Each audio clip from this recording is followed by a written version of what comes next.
মণিপুরের উখরুল জেলার ফের রক্তাক্তের হিংসা। পুলিশ সূত্রের খবর, আজ সকাল প্রায় 11:25 নাগাদ নিরাপত্তা বাহিনী ঘটনাস্থলে থেকে দুটি মৃতদেহ উদ্ধার করে। তদন্ত কি কারণে এই হামলা, কারা এর পিছনে, সব খতিয়ে দেখছে প্রশাসন ও ওখানকার সরকার।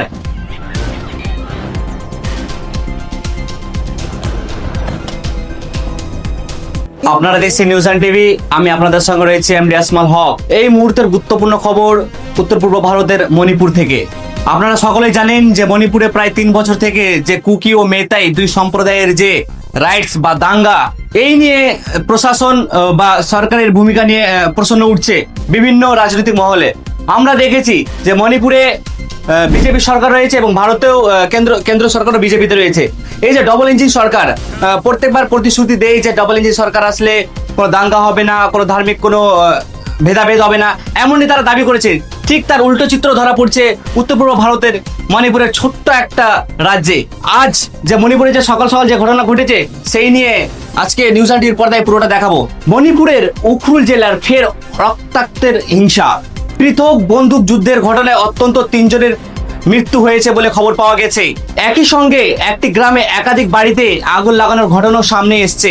জানা যাচ্ছে দীর্ঘদিন ধরে কুকি, তাংখুল, নাগা উপজাতির মধ্যে উত্তেজনা চলছিল।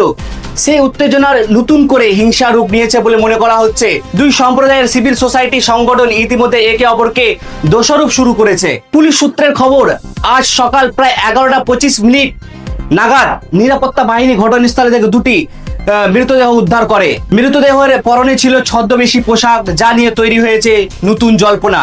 এদিকে কুকি সংগঠনগুলির দাবি, ভোরের আগে সন্দেহভাজন নাগা জঙ্গিরা উখরুল মুল্লাম ও সংফাল গ্রামে হামলা চালায়।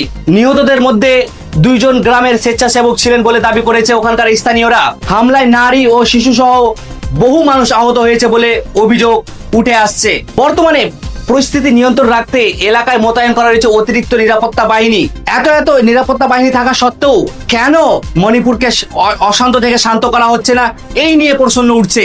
তদন্ত কি কারণে এই হামলা, কারা এর পিছনে, সব খতিয়ে দেখছে প্রশাসন ও ওখানকার সরকার। এই ঘটনায় ফের প্রশ্ন উঠছে মণিপুরের নাজুক নিরাপত্তা পরিস্থিতি নিয়ে। এই মুহূর্তে এটাই বড় আপডেট। আরো অন্যান্য খবর পেতে হলে সঙ্গে থাকুন নিউজ অ্যান্ড টিভির ইউটিউব চ্যানেল ও ফেসবুক পেজে।